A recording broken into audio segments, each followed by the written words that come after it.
तरखनी मोड़ पर दस्तरख्वान इमाम हसन अलैहिस्सलाम के तहत फलाही सरगर्मियां जारी। हर जुमेरात सैकड़ों मुस्तहिक अफराद को मुफ्त खाना फराहम किया जा रहा है।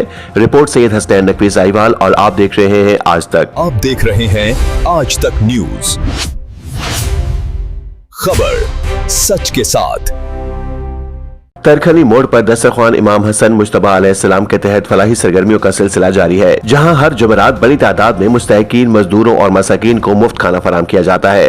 मुंतज़मीन के मुताबिक इस दस्तरख्वान का मकसद अल्लाह के दिए गए रिस्क में जरूरतमंद अफराद को शरीक करना और माशरे में एहसास जिम्मेदारी को फरोग देना है। बानी सैयद जाहिद हुसैन नकवी का कहना है कि ये सिलसिला अवामी ताउन से जारी है और कोशिश की जा रही है कि ज्यादा से ज्यादा अफराद तक ये सहूलत पहुँचाई जा सके। मकामी ज़राए के मुताबिक इस इक़दाम को इलाके भर में सराहा जा रहा है, जबकि शहरियों की जानिब से इस फलाही काम के तसल्सल के लिए दुआओं का इजहार भी किया जा रहा है। इलाका मकीनों का कहना है कि ऐसे इक़दामात न सिर्फ जरूरतमंद अफराद की मदद करते हैं, बल्कि माशरे में हमदर्दी, भाईचारे और यकजहती को भी फरोग देते हैं।